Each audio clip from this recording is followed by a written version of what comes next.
on the air in 5, 4. WBFR in New York City. This is WBFR's Playhouse of the Air. Good evening, ladies and gentlemen. I'm your host, Robert Kidder, and tonight on the audio we have renowned soundologist Dr. John J. Pepper and his associate, Mr. Pibb. And tonight we welcome your favorite Hollywood stars, Jack Lawrence, Tony Hunter, Sally Applewhite, Lana Sherwood, Nelson North, and Freddie Fillmore. And now we bring you F. Scott Fitzgerald's jazz-age tale, The Great Gatsby. Remember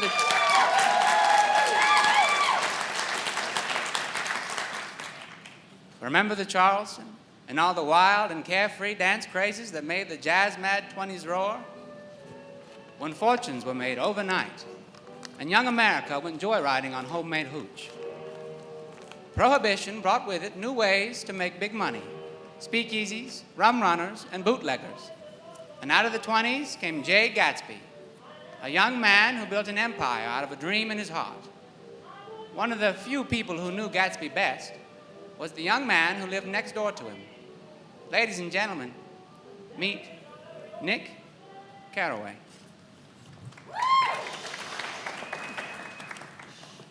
In my younger, more vulnerable years, my father gave me some advice.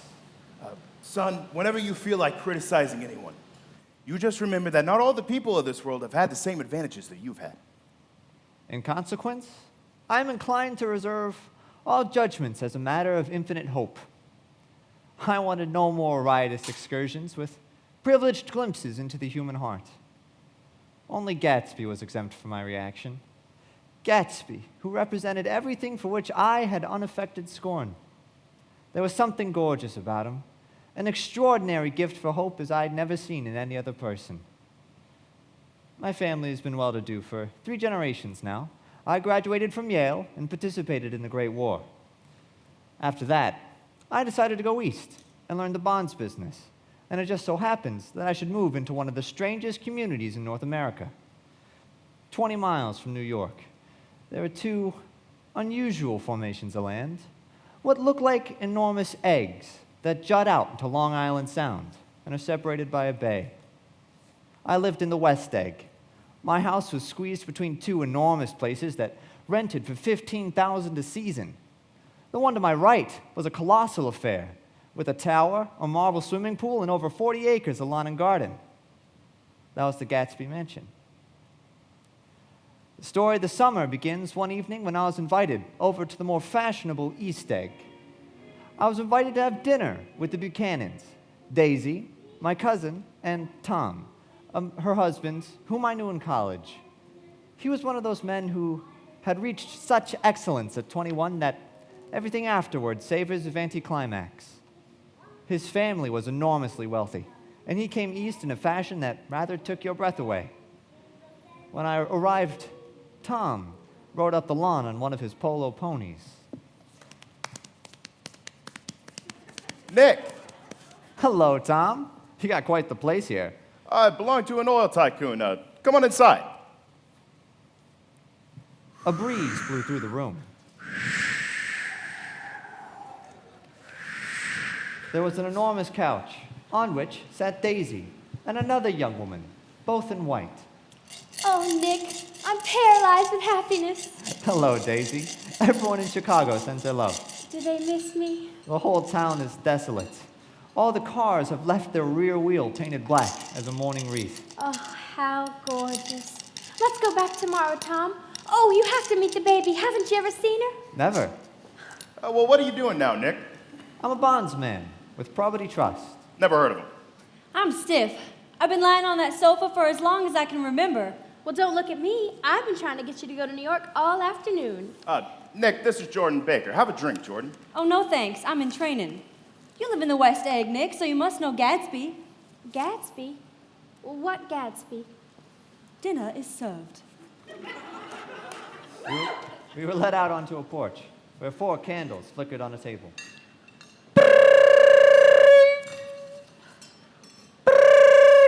Why candles? In In 2 weeks, it'll be the hottest day of the year.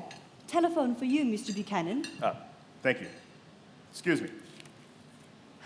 I'd love to see you at my table, Nick. You remind me of an absolute rose. Excuse me. This Mr. Gatsby you spoke of, he's my neighbor. Shh, don't talk. I want to hear what happens. Is something happening? You mean to say you don't know? Tom's got some woman in New York, and she might have the decency not to telephone him at dinner time. Oh, they're back. There's a bird on the lawn that I think might be a nightingale. He's just singing away. Isn't that romantic, Tom? Yes, very romantic. After dinner, I followed Daisy out to the porch, and we sat down on a wicker settee. We don't know each other very well, Nick. Even if we are cousins. Why, you didn't even come to my wedding. I wasn't back from the war. Well, I've had a very bad time, Nick, and I'm pretty cynical about everything. Well, you have your daughter, right?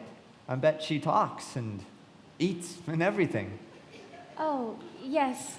Listen, Nick, let me tell you what I said when she was less than an hour old and Tom was God knows where. I woke up with an utterly abandoned feeling, and I asked the nurse if it was a boy or a girl. She said it was a girl. And I said, good, I'm glad it's a girl.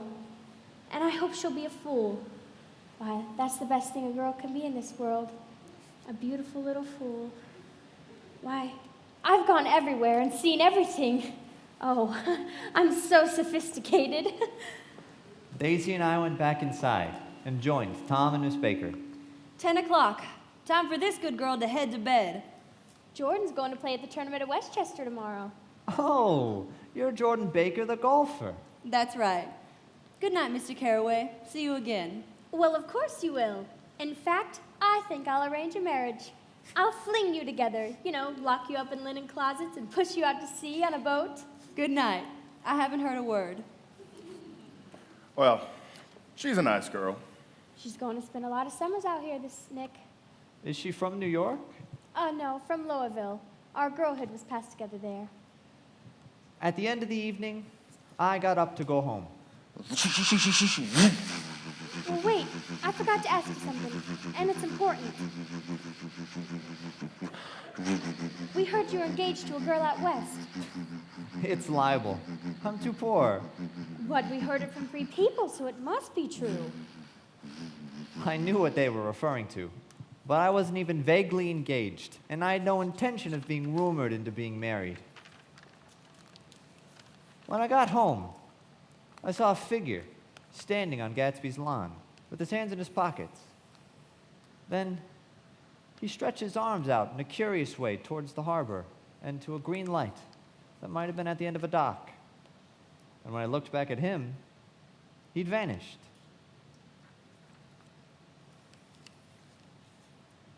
Halfway between the East Egg and Manhattan is a valley of ashes, a desolate industrial dumping ground. Above this gray land is a billboard, prominently displaying the eyes of Dr. T.J. Eckelberg, blue and gigantic, behind a pair of yellow spectacles, some oculist set there to fatten his practice. These eyes seem to keep a watch over everything. Passengers waiting on the trains can watch too, because there's always a stop there of at least a minute. And that's how I first met Tom Buchanan's mistress. I went up on the train with Tom to New York one day, and when we stopped by the ashes, he jumped to his feet and literally forced me from the train. Hey, we're getting off. I want you to meet my girl. I followed Tom to a garage. Repairs, George B. Wilson. Cars bought and sold. Hello, Wilson, old man. How's business? I can't complain. When you gonna sell me that car? Oh, next week. I got someone working on it now. Hello? Get some chairs, why don't you, so somebody can sit down? Sure, Myrtle. I want to see you, Myrtle. Why don't you get on the next train, and I'll meet you by the newsstand on the lower level. All right. We left, and waited for her by the station. It's a terrible place, isn't it? You know, it does her some good to get away. Doesn't her husband object? He thinks he goes to see your sister up in New York. Man's so dumb he doesn't even know he's alive. So, Tom Buchanan, his girl, and I went up to New York together on a train. Or, I should say, not quite together, as Mrs. Wilson sat discreetly in another car. Pennsylvania Station, New York! Tom helped Miss Wilson to the platform. Upstairs, she let 4 taxicabs drive past before selecting a new one. And in this, we drove up 58th Avenue to an apartment building on 158th Street. I have to leave you here. No, you don't. Myrtle will be hurt if you don't come up, won't you, Myrtle? Oh, come on, Nick. I'll telephone my sister Catherine. She's said to be very beautiful by people who ought to know. The apartment was on the top floor. Mrs. Wilson's sister arrived, and we sat down on a sofa, too large for the room. I was at a party on Long Island about a month ago at a man named Gatsby's. Do you know him? I live next door to him. Well, they say he's a cousin of Kaiser Wilhelm's. I'm scared of him. Neither Myrtle or Tom enjoy the person they're married to. It's his wife that's keeping them apart. She doesn't believe in divorce. Who wants a drink? Yes, please. Nick, did Tom tell you the story of how we met? No, he didn't. Well, it was on the train. I was going up to New York to see my sister Catherine and spend the night, and I just couldn't keep my eyes off him. But every time I looked over at him, I pretended to be looking at the advertisement just above his head. When we came into the station, his white shirt front pressed against my arm, and so I told him I'd have to call the cops on him. But he knew I lied, of course. And then I got into a taxi cab with him, and all I kept thinking was, you can't live forever, you can't live forever. You can. None of us can. I've been living in that garage for 11 years, and I want you for myself, Tom. But oh no, there's Daisy. Don't say her name, Myrtle. Daisy, Daisy. I'll say it whenever I want to. Daisy, Daisy. In one short, deft movement, Tom sent a plate flying across the room, whizzing past Myrtle's ear, which sent her into a fit of wailing fear. I just kept drinking, and the next thing I knew, I was sitting in the lower level of Penn Station, staring at the Morning Tribune and waiting for my next train home. There was music from my neighbor's house throughout the summer nights. Caterers would come with several hundred feet of canvas, buffet tables, and enough colored lights to make a Christmas tree out of Gatsby's enormous garden. By 7 o'clock, the orchestra had arrived. The bar was in full swing, and floating rounds of cocktails permeate the garden. The first time I went to one of Gatsby's parties, I was one of the few guests who was actually invited. Earlier that Saturday morning, a chauffeur had come across my lawn with an invitation, saying the honor would be entirely Gatsby's if I could attend his little party that night. I wandered around, ill at ease, among swirls of people whom I didn't know. I slunk off in the direction of the cocktail table when Jordan Baker came out of the house. Nick, I thought you might be here. I remembered you lived next door. Do you come to these parties often? I like to come. When I was here last, I tore my gown on a chair, and he asked me my name and address. Inside of a week, I got a brand new evening gown. It was blue with lavender beads, $265. There's something funny about a guy that do a thing like that. He doesn't want trouble with anybody. Who doesn't? Gatsby.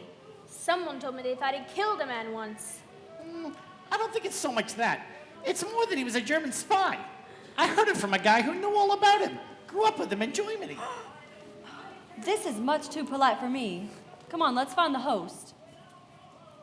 We walked into a Gothic library, paneled with carved English oak. A stout, middle-aged man with owl-eyed spectacles was sitting, somewhat drunk, at the edge of a great table. Hey, say, what do you make of all these books? You know, they're real. They're real. Yeah, I got pages and everything. Hey, who brought you? I was brought by a woman named Roosevelt. I met her somewhere last night, and I've been drunk for about a week now. I thought it might sober me up to sit in the library. We went back outdoors. There was dancing in the garden, and by midnight, the hilarity had increased. I was still with Jordan. We were sitting at a table with a young man about my age, and at a lull in the entertainment, he looked at me and smiled. Your face looks familiar. Weren't you in the 3rd Division during the war? Why, yes. I was in the 9th Machine Gun Battalion. I was in the 7th Infantry until June 1918. I knew I'd seen you before somewhere. It was on the tip of my tongue to ask his name when Jordan looked around and smiled. Having a gay time now? Much better. This is an unusual party for me, as I have yet to see the host. This man Gatsby sent over a chauffeur with an invitation. I'm Gatsby. Oh, I beg your pardon. I thought you knew, old sport. I'm afraid I'm not a very good host. He smiled. One of those rare smiles that you come across maybe a few times in a life. Chicago wants you on the phone, sir. All right. Tell him I'll be there in a minute. If you want anything, old sport, just ask for it. Excuse me. I will join you all later. Who is he? He's just a man named Gatsby. Where is he from? What does he do? Well, he told me once that he was an Oxford man, but I don't think he went there. Anyhow, he gives large parties, and I like large parties. They're so intimate. At smaller parties, there isn't any privacy. Mrs. Baker, I beg your pardon. Mr. Gatsby would like to speak with you alone. She followed the butler towards the house, and I waited in the hall. A few minutes later, the door to the great library opened, and Jordan and Gatsby walked out. A couple people went up to Gatsby to say goodbye. Oh, I've just heard the most amazing thing, but I swore I wouldn't tell it. Oh, now here I am tantalizing you. She hurried off, and I joined Gatsby. I apologized for not having known him in the garden. Don't mention it. Don't give it another thought. Delphia wants you on the phone, sir. In a minute. Good night, old sport. Good night. One morning in late July, Gatsby's gorgeous car rolled up the rocks to my rocky door. Good morning, old sport. You're having lunch with me today, and I thought we'd ride up to New York together. It's a pretty car, isn't it? I'd seen it before. Everybody had seen it. It was a rich yellow, swollen in its monstrous length, and terraced with a labyrinth of windshields that mirrored a dozen suns. Sitting down in a sort of green leather conservatory, we went into town. Look here, old sport. I'm going to tell you something about my life. I don't want you to get the wrong idea from all these rumors that you hear. I'm the son of some wealthy people in the Middle West, and I was brought up in America, but educated at Oxford because it's a family tradition. What part of the Middle West? San Francisco. I see. My family all died, and I came into a good deal of money. After that, I lived like a young Raja in all the capitals of Europe, painting, hunting big game, and collecting jewels, and trying to forget something very sad that had happened to me. Then came the war, and I accepted a commission as first lieutenant. I was promoted to major, and every allied government gave me a decoration, even Montenegro down by the Adriatic Sea. He reached into his pocket and pulled out a medal on a ribbon. To my astonishment, it had an authentic look. Major J. Gatsby, for valor extraordinary. Here's a souvenir from my Oxford days. It was a photograph, a half a dozen young men, all in blazers. And there was Gatsby, looking a little younger, with a cricket bat in his hand. Then it was all true. I'm going to make a big request of you, and you'll hear about it this afternoon. At lunch? No, later. I happened to find out that you're taking Miss Baker to tea, and she's kindly consented to speak to you about this matter. I hadn't the faintest idea what this matter was. We passed through the Valley of Ashes, and as I got a glimpse of Myrtle Wilson at the garage pump, I heard the jug spat of a motorcycle, and a policeman rode up alongside.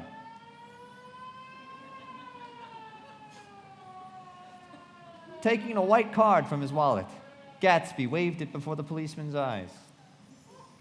Right you are. Know you next time, Mr. Gatsby. Excuse me. What was that? The picture of Oxford? I was able to do the commissioner a favor once, and he sends me a Christmas card every year. In a well-fanned 42nd Street cellar, I met Gatsby and his friend for lunch. Mr. Carraway, this is my friend, Mr. Wolfsheim. How do you do? This is a nice restaurant here, but I like the one across the street a lot better. It's too hot over there. Now, hot, small, but so full of memories. What place is that?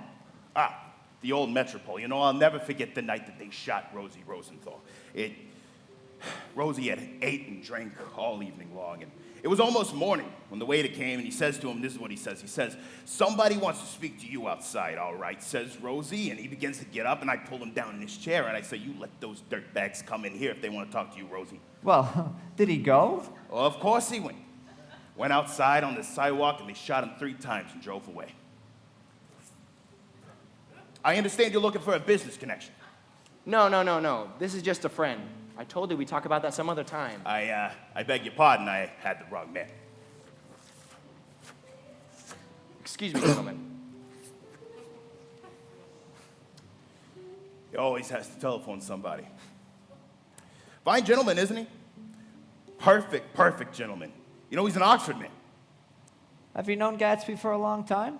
Oh, several years. I made his acquaintance right after the war. I have noticed you looking at my cuff buttons. They're the finest specimens of human molars. That's an interesting idea. When Gatsby returned to the table and sat down, Mr. Wolfsheim drank his coffee and got to his feet. Well, I have enjoyed my lunch, but I'm going to run off from you 2 young men before I'll say my welcome. Don't hurry, Meyer. No. You're very polite, but I belong to another generation. You young men sit here, discuss your sports and your women's. He is quite the character around New York. A real denizen of Broadway. Oh, who is he? An actor? No. A dentist? Meyer Wolfsheim is a gambler. He's the man that fixed the World Series back in 1919. Fixed the World Series? Why isn't he in jail? They can't get him, old sport. He's a smart man. I caught sight of Tom Buchanan heading in our direction. Nick, where have you been? Daisy's furious you haven't called up. This is Mr. Gatsby, Mr. Buchanan. How do you do, old sport? Fine, it's nice to meet you. How do you come up to eat this far? I've just been having lunch with Gatsby. I turned towards Gatsby, but he was no longer there. That afternoon, I met Jordan at the Tea Garden at the Plaza Hotel, and she told me Gatsby's story.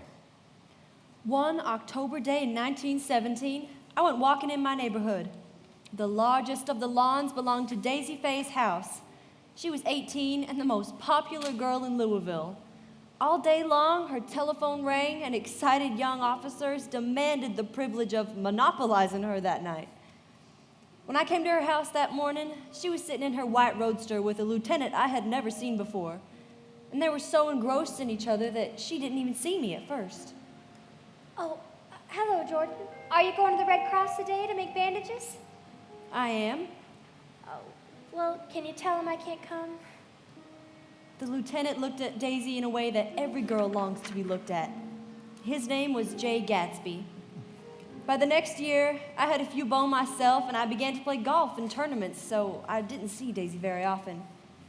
Wild rumors were circulating about her, about how her mother found her packing her bags one night to go to New York to say goodbye to a soldier who was going overseas. She was prevented, but she didn't play around with the soldiers much after that. The following June, she married Tom Buchanan with more pomp and circumstance than Louisville ever knew before. And he hired a whole floor of the Sealback Hotel. The day before their wedding, he gave her a string of pearls valued at $350,000. I was a bridesmaid, and about half an hour before the bridal dinner, I found her lying on her bed. She was as drunk as a monkey. She had a bottle of Sauternay in one hand and a letter in the other. Oh, congratulate me. I've never had a drink before, but Oh, how I do enjoy it. I was scared. I'd never seen her like that before. I asked what I could do. Here, darling, take these pearls and give them back to whoever they belong to and help me. And tell them Daisy's changed her mind. She cried and cried. I rushed out and found her mother's maid, and we got her into a cold bath. She would not let go of the letter. She squeezed it up into a wet ball. We put ice on her forehead and hooked her back into her dress, and about half an hour later, pearls were around her neck and the incident was over. The next day, she married Tom Buchanan, and they started off on a 3-month trip to the South Seas. I saw them when they came back, and I thought I'd never seen a girl so upset about her husband. If he left the room for even a minute, she'd look around uneasy and say, Where's Tom gone?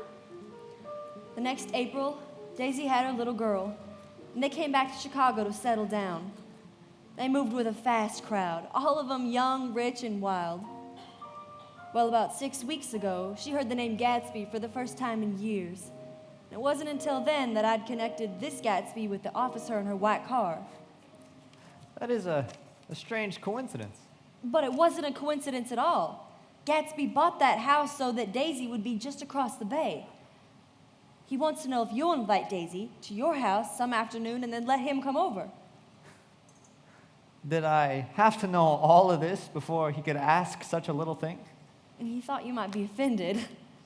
He wants her to see his house, and your house is right next door. Oh. Does Daisy want to see Gatsby? Gatsby doesn't want her to know. You're just supposed to invite her to tea.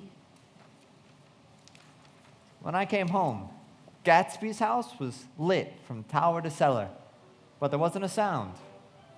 I saw Gatsby walking towards me across his lawn. Your place looks like the World's Fair. Does it? I talked with Jordan. I'm going to call up Daisy and invite her over for tea. Oh, that's all right, old sport. I don't want to get you into any kind of trouble. How about the day after tomorrow?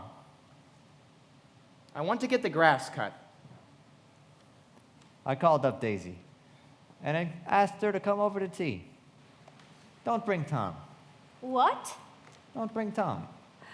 Who is Tom?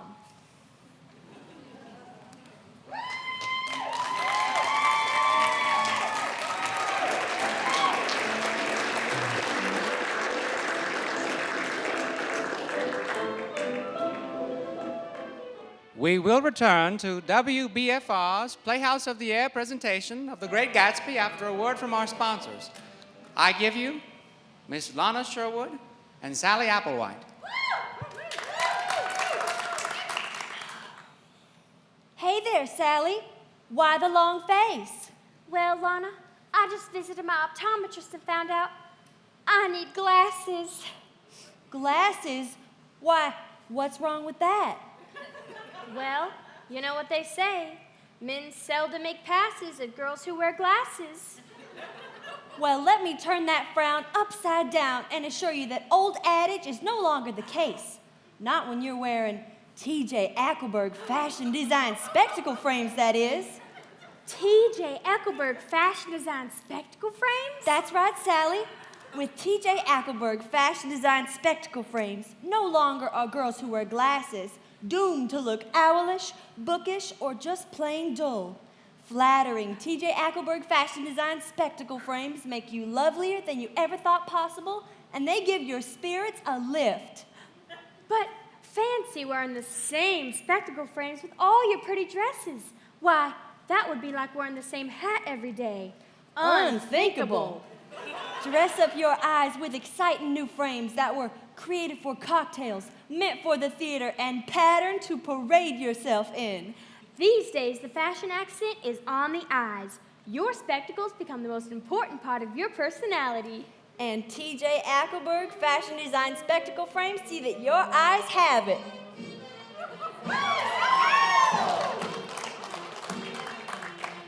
When you need 4 eyes instead of 2, don't let that get you down. For this parade of fashion frames, we'll let you go to town. With styles galore and lots of allure, T.J. Ackelberg fashion design spectacle frames. No other specs will make heads turn in every single season. When you're walking down the aisle, this will be the reason. With styles galore and lots of allure, TJ Aquaberg fashion design spectacle frames. It's little wonder that renowned oculist and spectacle frame designer TJ Aquaberg exports his creations to the fashion capitals of the world. These are the smartest, best crafted spectacle frames made anywhere, designed to bring out the best of your looks and put a sparkle in your eyes. Be personally fitted by your optometrist or optical dispenser today. TJ Aquaberg Fashion Design Spectacle Frames.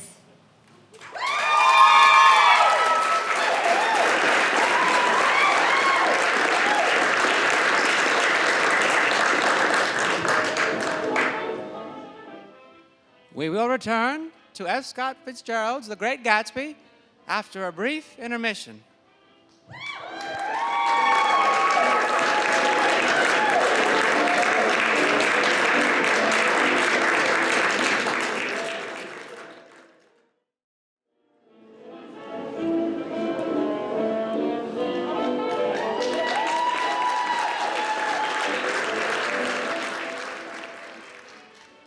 We return you now to Act 2 of F. Scott Fitzgerald's classic tale, The Great Gatsby.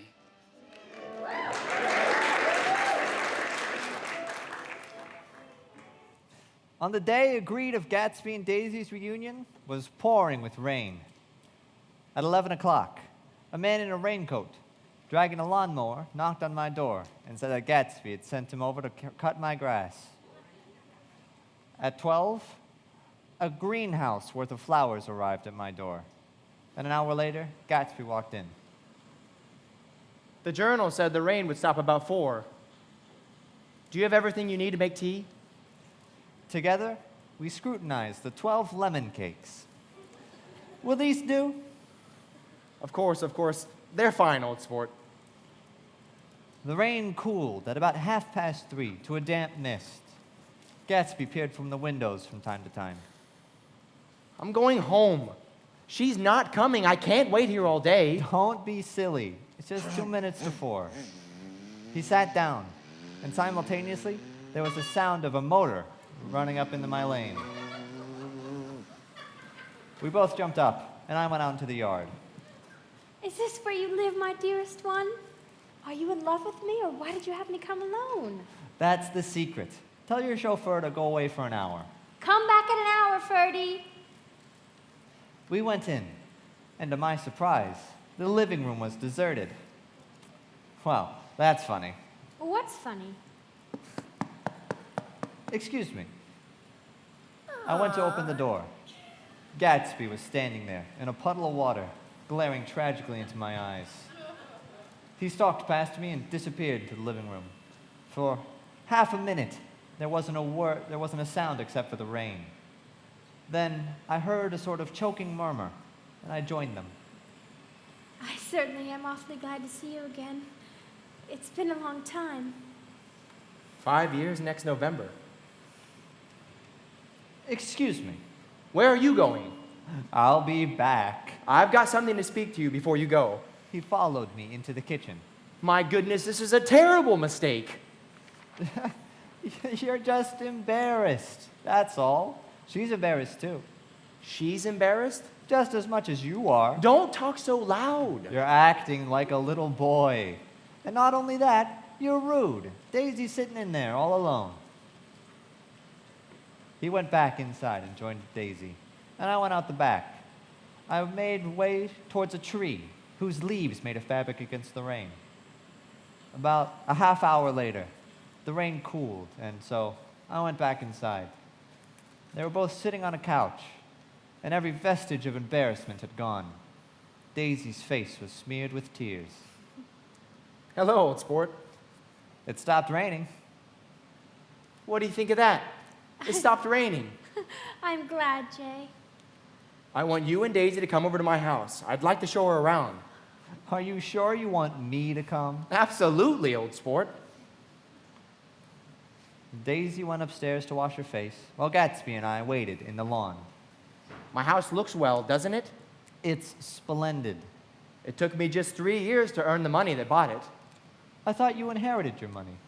I did, old sport, but I lost most of it in the panic of the war. What business are you in?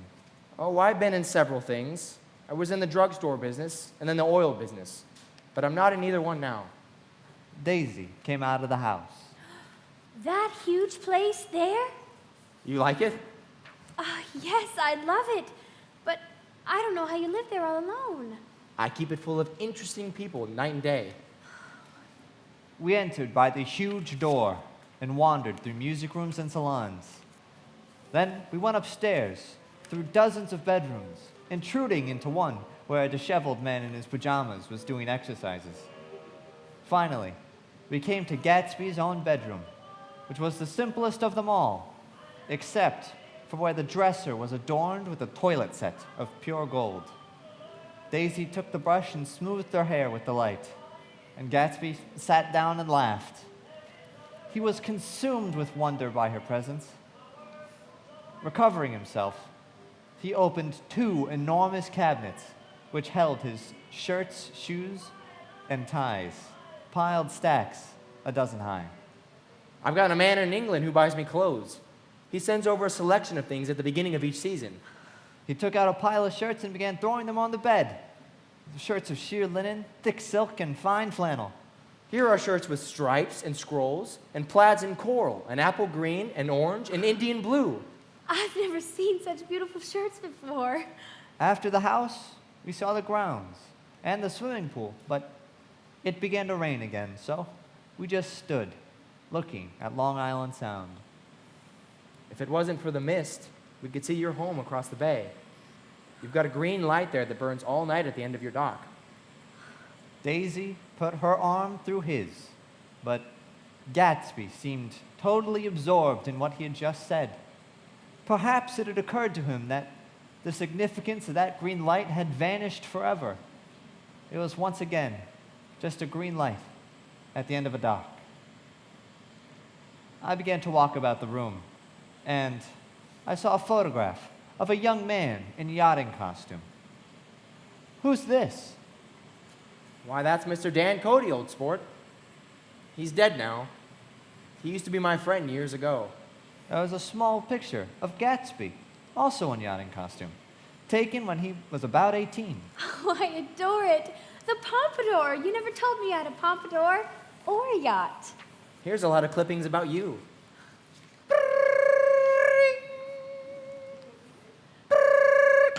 Yes. Well, I can't talk now. I said a small town. If Detroit is his idea of a small town, we can't do business. I know what we'll do. We'll have Klipspringer play the piano for us. He went out of the room and returned in a few minutes, accompanied by Klipspringer. Did we interrupt your exercises? I fell asleep.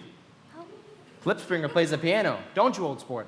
Well, I don't play well. I'm all out of practice, you see. Yeah, don't talk so much. Just play. Klipspringer went to the piano in the salon and began to play and sing along.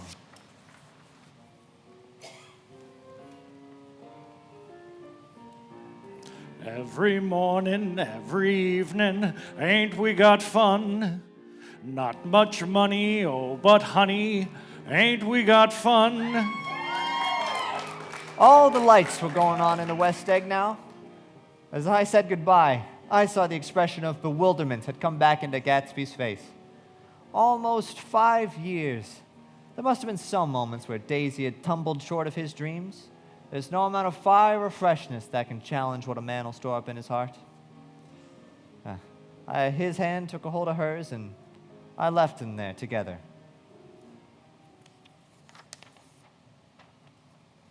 Gatsby's notoriety had increased all summer, but gradually, I began to learn the truth about James Gats. That was really, legally his name. He had changed it at the age of 17 when he saw Dan Cody's yacht drop anchor on Lake Superior. It was James Gats who was loafing around the beach, but it was Jay Gatsby who had borrowed a rowboat and went to tell Dan Cody that a wind might catch him and break him up. I suppose he'd had the name ready for a long time. His parents were unsuccessful farm people. His imagination had never really accepted them as his parents. So, he invented just the sort of Jay Gatsby that a 17-year-old boy would invent. Now, Dan Cody, he was 15 years old and many times a millionaire. To the young Gats, the yacht represented all the beauty in the world. Cody found that Gatsby was quick and ambitious. And when the boat left for the West Indies, Gatsby was on it. He was employed in a certain vague personal capacity. Steward, mate, skipper, secretary. The arrangement lasted 5 years and may have lasted indefinitely, except for Dan Cody died. Well, Gatsby told me all this much later, back when I had started to think everything and nothing was true about him. One Saturday night, Tom, Daisy, and I went to one of Gatsby's parties. It's a great party. There was the same people, the same profusion of champagne, except now I was viewing it all through Daisy's eyes. Oh, these things excite me so. Look around you. You must see the faces of many people you've seen before. We don't go around very much. In fact, I don't think I know a person here. What about that lovely lady? She's in the movies. Oh, she's lovely. Daisy and Gatsby danced. Then they sauntered over to my house and sat down on the steps while, at her request, I stayed watchfully in the garden.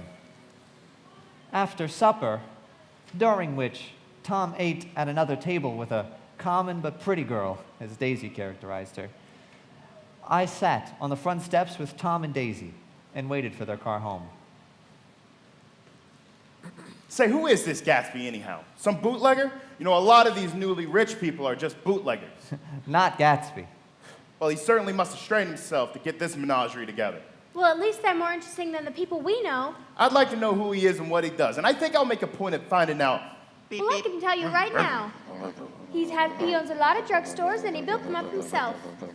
Good night, Nick. I stayed late that night. Gatsby had asked me to wait till he was free. She didn't have a good time. I feel far away from her. It's hard to make her understand. He wanted nothing less of Daisy than to say, "I never loved you," obliterating the past 3 years. Then, him and Daisy would go back to Louisville and be married, just as if it were 5 years ago. She used to understand. We'd sit for hours. You can't repeat the past. Can't repeat the past? Why, of course you can. It was when curiosity about Gatsby was at its highest that the lights failed to turn on in that big house one night. Gatsby called me on the phone. "Have you been sick, or are you going away? No, old sport. I heard you fired all your servants."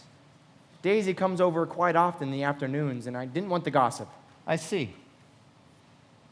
He was calling me at Daisy's request.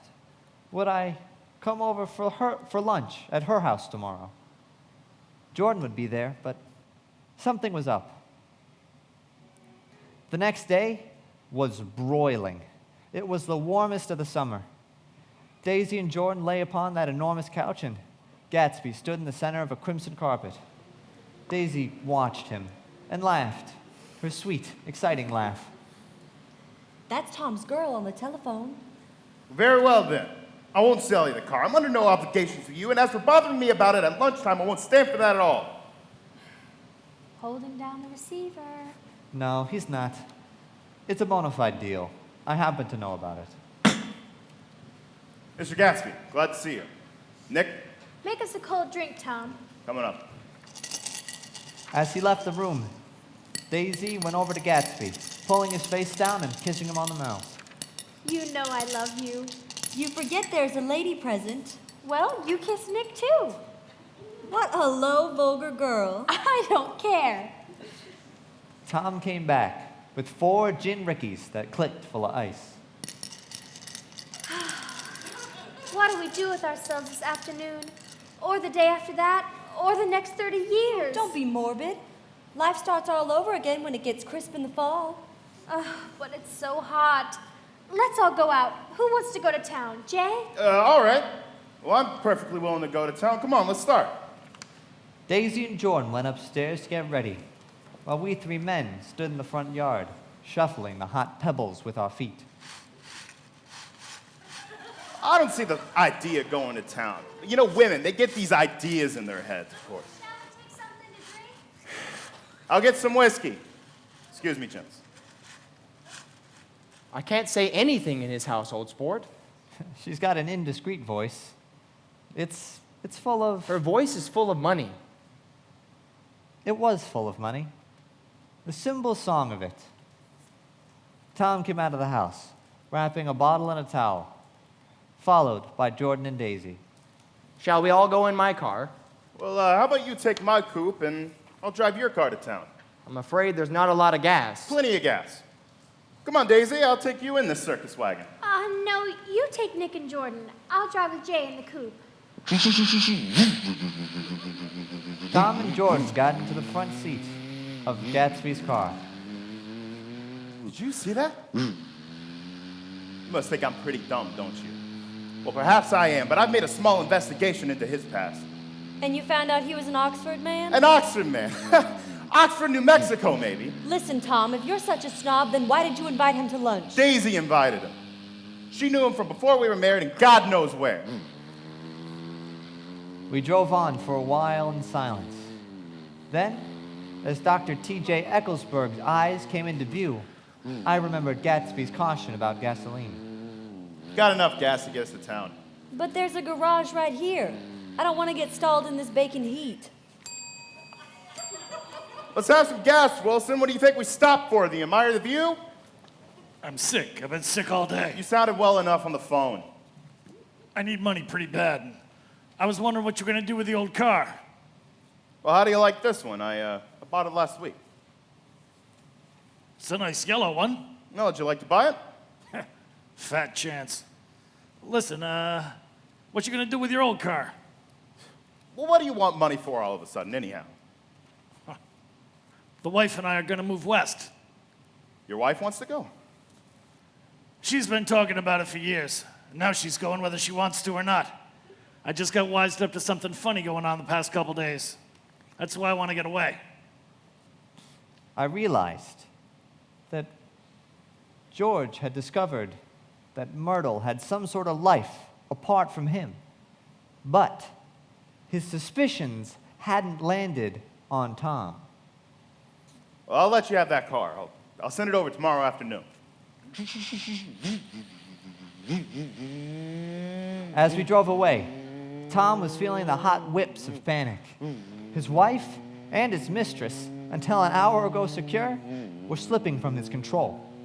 Instinct made him step on the accelerator, and we sped on to New York until we came in sight of the blue coupe, and Daisy signaled us to draw up alongside. Where are we going? How about the movies? Oh, it's so hot. You go. We'll ride around to meet you. Well, we can't argue about it here. Follow me to the plaza.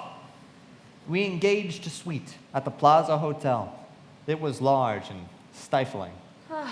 Open another window. There aren't any more.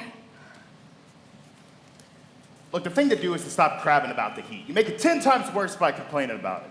Why not let her alone, old sport? It was your idea to come into town anyway. That's a great expression of yours, isn't it? All this old sport business. Where'd you pick that up? Understand you're an Oxford man? Yes, I went there. I'd like to know when. I only stayed 5 months. That's why I can't really call myself an Oxford man. It was an opportunity they gave to some of the officers after the armistice.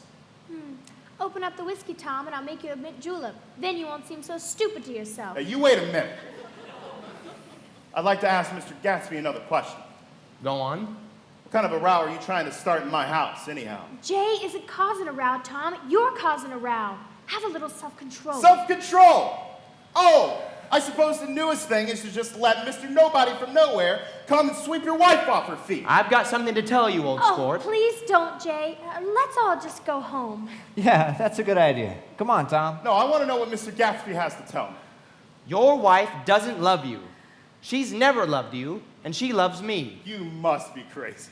She doesn't love you, do you hear? She only married you because I was poor and she was tired of waiting for me.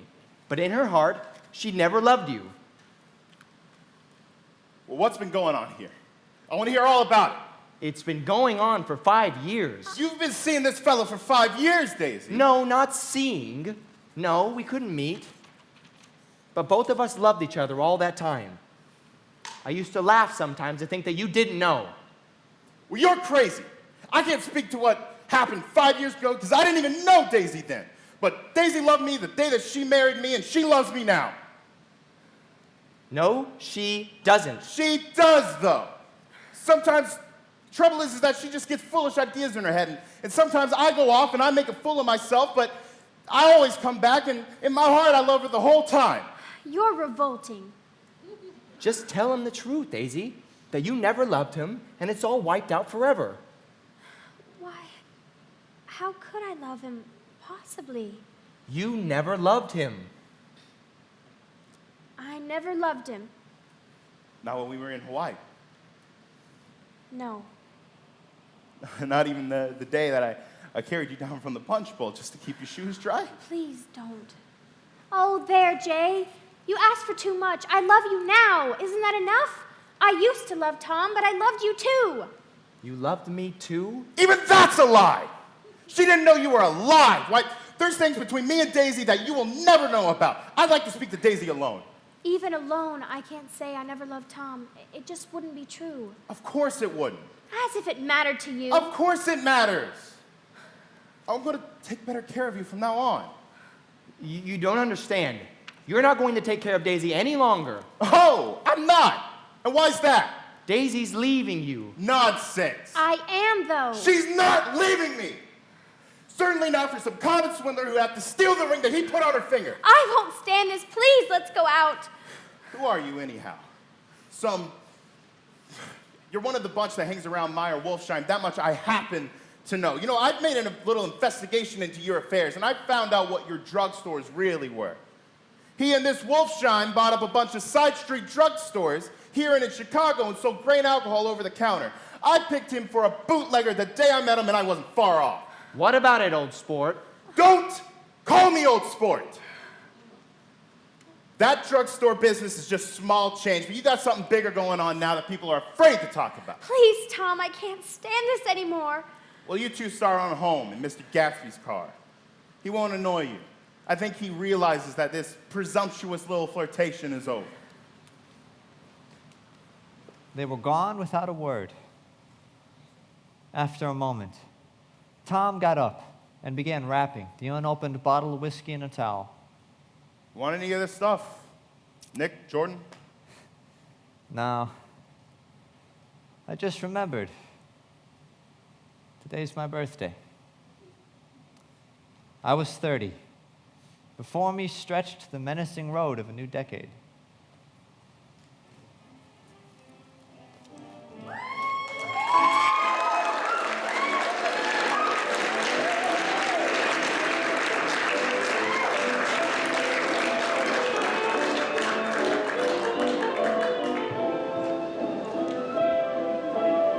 We will return to the WBFR Playhouse of the Air presentation of The Great Gatsby after a word from our sponsors.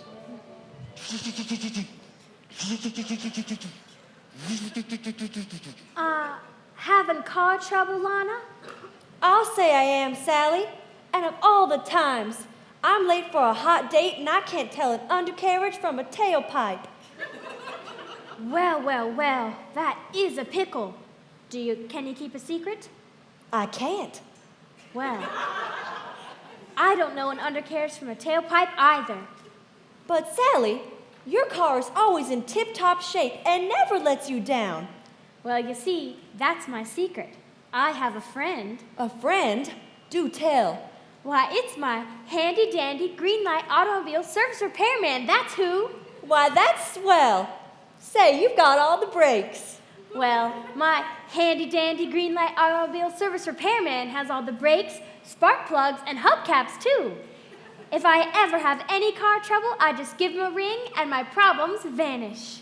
Say, Do you suppose your handy-dandy green light automobile service repairman could give me a hand?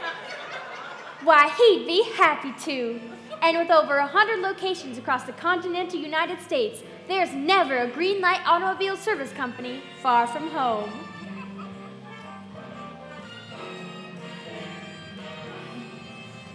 On the road of life, few things are sure.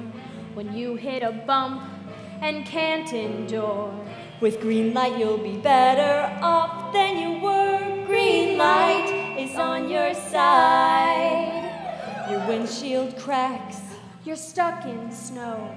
wildlife attacks, You're good to go.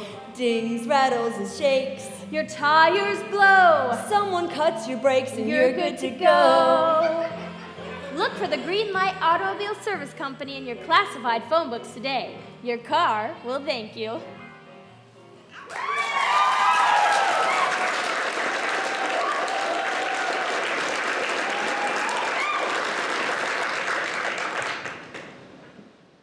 We now return you to the conclusion of F. Scott Fitzgerald's classic tale, The Great Gatsby.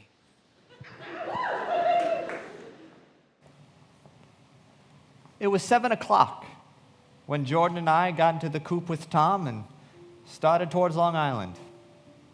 We drove on towards death in the cooling twilight. Michalis, the young Greek who ran the coffee joint besides the garage, was principal witness at the inquest.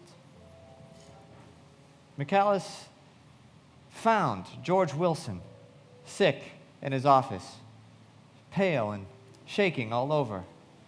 Michalis advised him to go to bed, but a violent racket broke out overhead.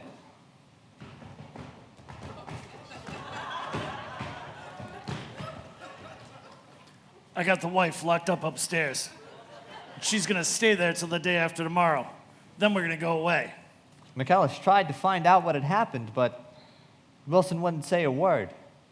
But then Wilson started questioning Michalis on where he had been on certain times on certain days. Just as Michalis started getting uneasy, a couple men went past the garage door, bound for the coffee joint, and Michalis took this opportunity to get away. When he went outside again later, he heard Mrs. Wilson's voice coming out from the garage. Oh, you're a coward! You're a coward! You hear me? You're gonna keep me in here locked up forever?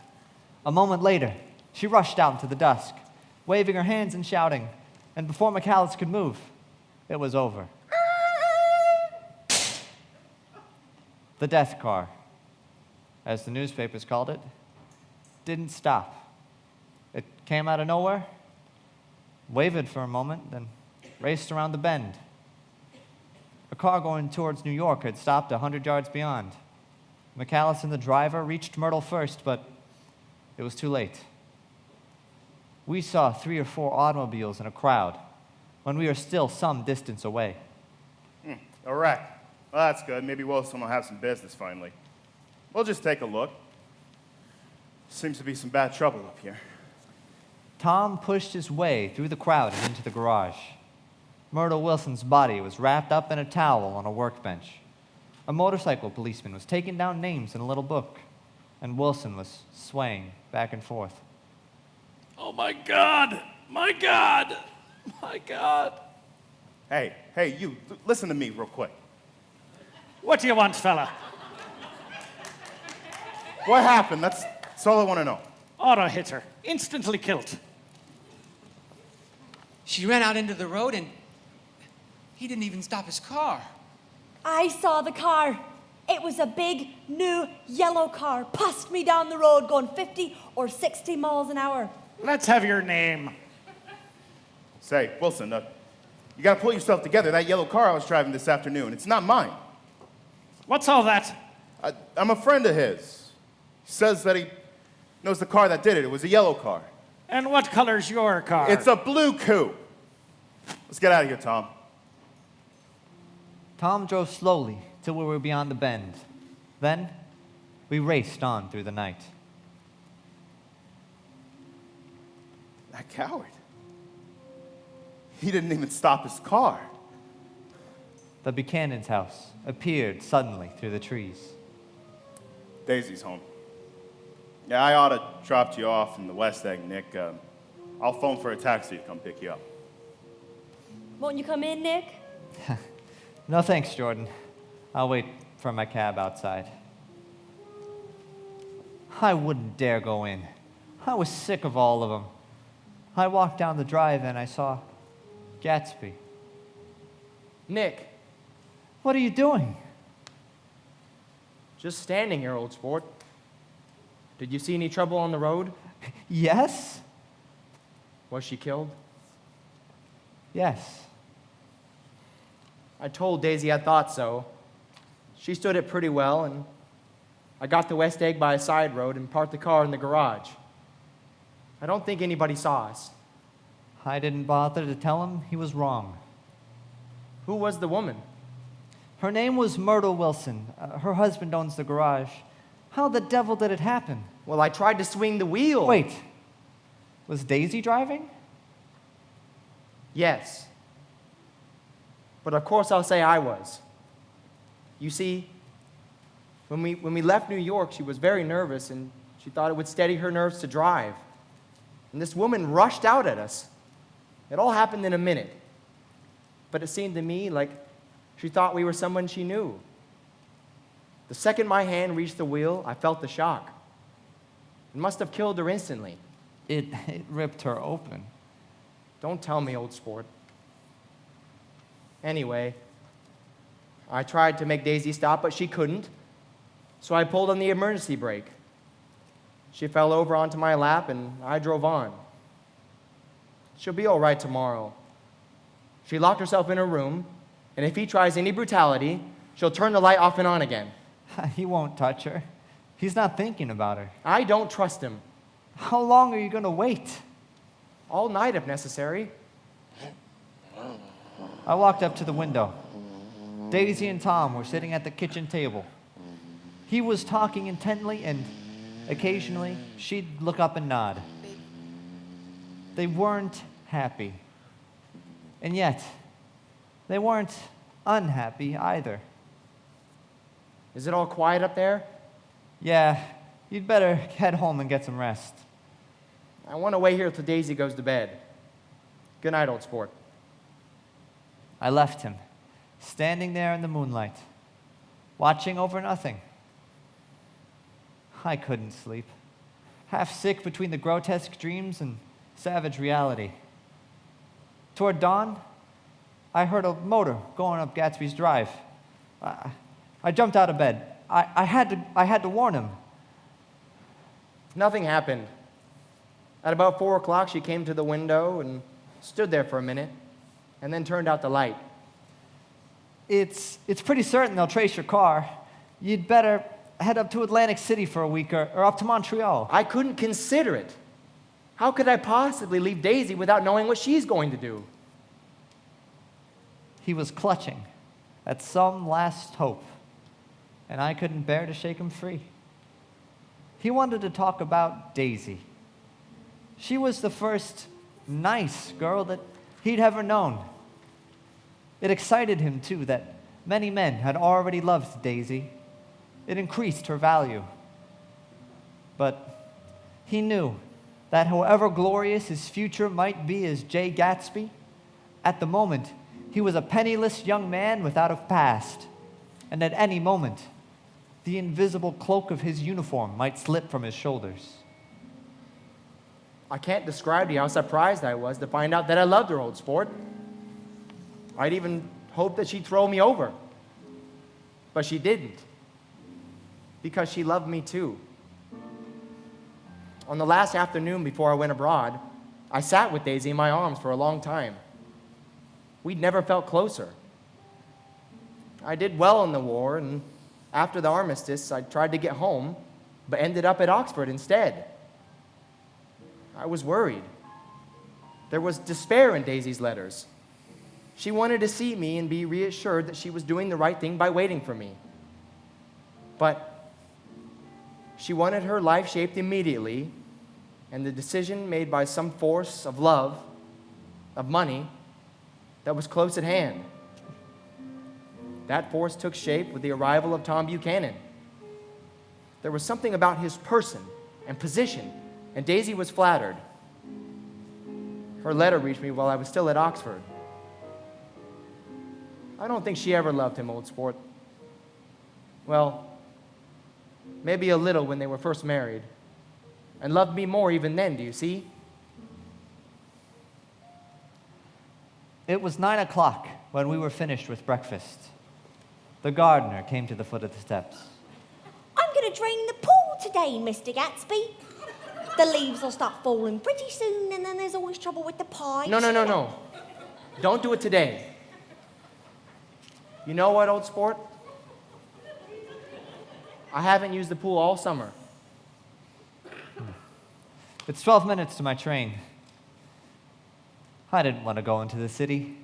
I wasn't worth a stroke of work, but more than that, I didn't want to leave Gatsby. I'll call you about noon. Do, old sport. I suppose Daisy will call too.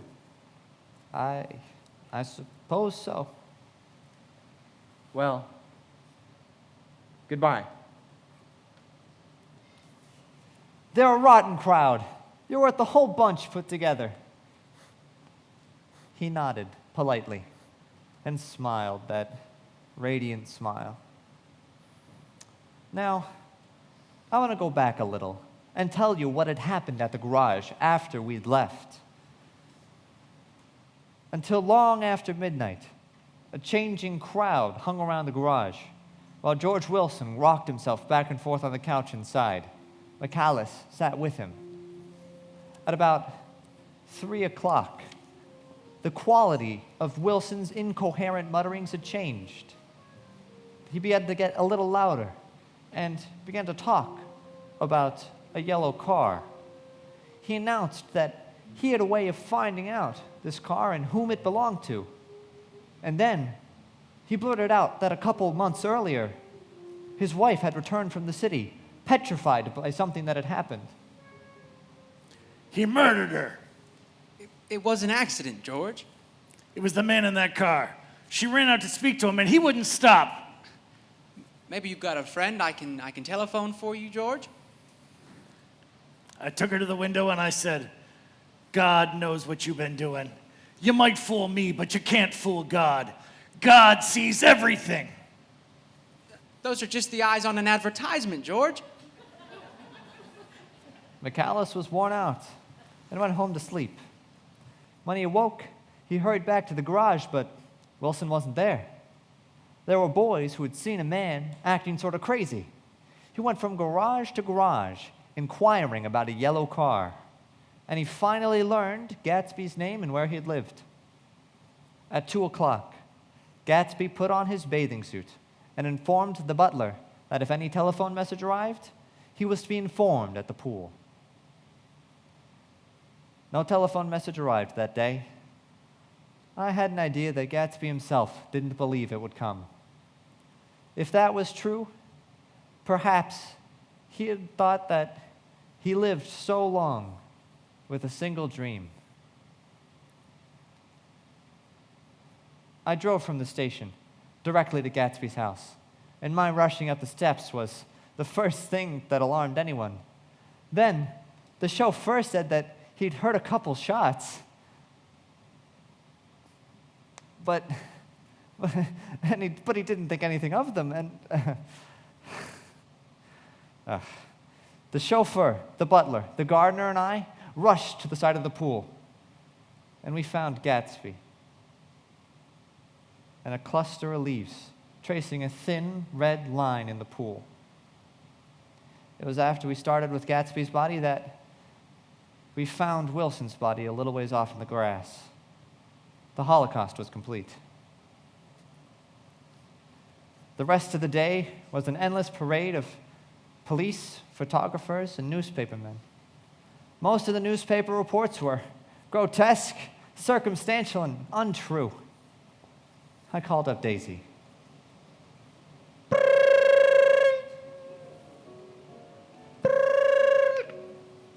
Buchanan's residence. May I speak to Daisy, please? This is Nick Carraway. I'm sorry, Mr. Carraway, but Mr. and Mrs. Buchanan are not home at present. When will they return? They left early this afternoon and took baggage with them. Did they say when they'd be back? How can I reach them? I'm sorry, but I don't know. I wanted to get somebody for Gatsby. I sent the butler to New York with a letter to Meyer Wolfsheim, urging him to come down on the next train. The butler brought back Wolfsheim's response. Dear Mr. Carraway, this has been one of the most terrible shocks of my life, and I can hardly believe that it's all true. Such a mad act as this should really make us all think. I cannot come down now as I am tied up in some very important business and can't get mixed up in a thing like this now. If there's anything I can do a little later, please let me know in a letter. I hardly know where I am when I hear about something like this, and I'm completely knocked down and out. Yours truly, Meyer Wolfsheim. Addenda. Let me know about the funeral, etc. I don't know his family at all. On the third day, a telegram signed Henry C. Gatz arrived from a small town in Minnesota. It only said that he was on his way immediately and to postpone any arrangements till he had arrived. It was Gatsby's father. I saw it in the Chicago newspaper and started for here right away. I didn't know how to reach you. He was a madman. He must have been mad. Wouldn't you like some coffee? No. I don't want anything. Where have they got my Jimmy? I took him into the drawing room where his son lay. After a little while, Mr. Gatz came out, and he saw the splendor of the great rooms, and his grief began to be mixed with an awed pride. I told him all arrangements had been deferred until he came. I didn't know what you'd want, Mr. Gatsby. Gatz is my name. Mr. Gatz, I thought you might want to take the body west. No, Jimmy always liked it better down east. You a friend of my boy's? We were close friends. You know, he had a big future before him. If he had lived, he'd been a great man. Your son was a great man, Mr. Gatz.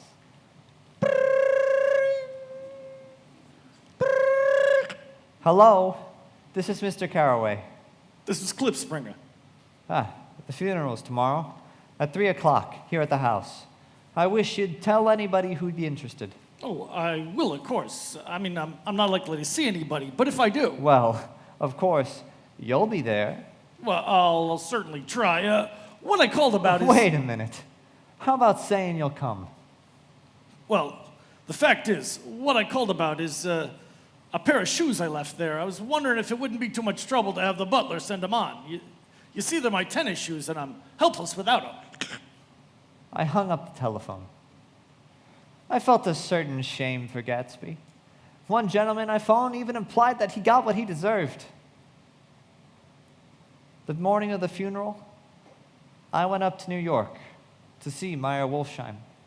I couldn't seem to reach him any other way. He drew me into his office and offered me a cigar. You know, when I first met Gatsby, he was a young major just out of the war, covered in medals. He was so hard up that he was kept on wearing his uniform. Couldn't afford normal clothes. First time I saw him was whenever he came into Weinberner's pool room, and I asked if he needed a job. He hadn't eaten anything for a couple of days, and I said, "Come on, you have lunch with me," I said. Did you start him in business? Start him? I made him. I raised him up out of nothing, right out of the gutter. Right away I could tell he was a gentlemanly young man, and I knew I could use him good. You were his closest friend, so I know you'll want to come to the funeral this afternoon. I can't get mixed up in it. There's nothing to get mixed up in. It's all over now. When a man gets killed, I never like to get mixed up in any of it. And anyway, let us learn to show our appreciation for a man when he's alive and not after he's dead. I left his office and went back to the West Egg, and I found Mr. Gatz had something to show me. Hey, now, you look here. This is a book he had when he was a boy. He pulled from his pocket a ragged old copy of a book called Hopalong Cassidy, and on the last flyleaf was printed the word schedule, the date, September 12th, 1906, and underneath, 6 a.m., rise from bed. 6:15 to 6:30, exercise. 7:15 to 8:15, study, electricity, etc. 8:30 to 4:30 p.m., work. 4:30 to 5, baseball and sports. 5 to 6, practice elocution, poise, and how to attain it. 7 to 9, study needed inventions. General resolves. No wasting time at chapters. No more smoking or chewing. Bathe at least every other day.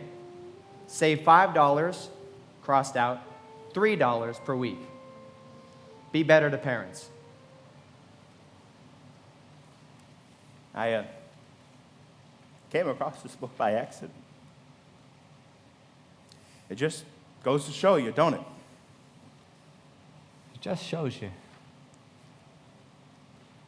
A little before 3, the minister arrived, and I began to look out the window for other cars, but nobody came. At about 5 o'clock, we reached the cemetery, and we started through the gate, and I heard someone splashing after us over the soggy ground. It was the man with owl-eyed glasses who I had found in the Gatsby's library, marveling over all the books, only 3 months before. I couldn't get in the house. Neither could anybody else. Well, my God, I mean, he had people going over there by the hundreds just 3 months ago. That poor son of a gun. After the Gatsby's death, the East was haunted for me, so I decided to head back home to the Midwest. There was something that I did have to do before I left.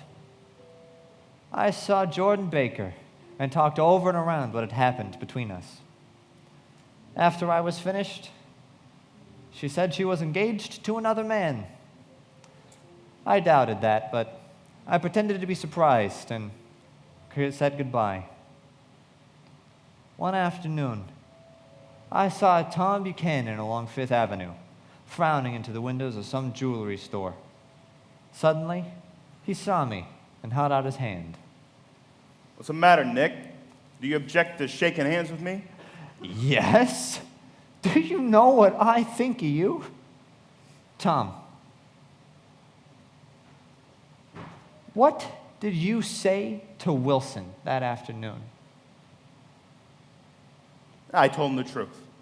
He came to the door while we were getting ready to leave, and when I sent down word that we weren't in, he tried to force his way upstairs. He was crazy enough to kill me if I hadn't told him that who owned the car. His hand was on the revolver in his pocket every minute. What if I did tell him? That fella had it coming to him. He threw dirt in your eye just like he did Daisy. And he ran over Myrtle. Didn't even stop his car. There was nothing I could say except that it wasn't true. I could never forgive him. They were careless people, Tom and Daisy. They smashed up things and creatures and retreated back into their money, or whatever kept them together, and let other people clean up the mess they had made. On the last night I was there, I went over and looked at Gatsby's huge, incoherent failure of a house once more. Then I wandered down to the beach, and I became aware of this old island that flowered here once for Dutch sailors' eyes. A fresh, new world. Its vanished trees that had made way for Gatsby's house had once pandered to the last and greatest of all human dreams. For a transitory, enchanted moment, man must have held its breath in the presence of this continent, face to face with something commensurate to their capacity for wonder. I thought of Gatsby's wonder as he picked out the green light at the end of Daisy's dock. He'd come a long way to this blue lawn, and his dream must have seemed so close he could hardly fail to grasp it. But he did not know that it was already behind him. Somewhere, back in the vast obscurity that beyond the city, where dark fields under the Republic roll on under the night. Gatsby believed in the green light. He believed in the future that every day recedes before us. It eluded us then, but that's no matter. 'Cause tomorrow, we'll run faster, stretch our arms out further, and one fine morning, so we beat on. Boats against the current, borne back ceaselessly into the past.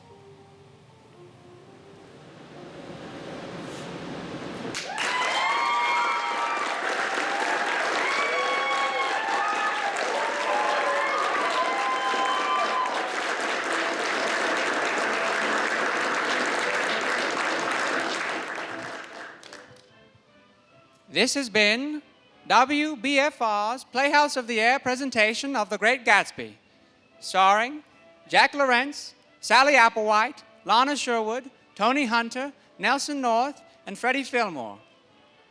Stay tuned for a couple of your favorite popular hits from the Roaring Twenties. From the boys here at the studio, Dr. Pepper, Mr. Pibb, and myself, in case we don't see you, good afternoon, good evening, and good night.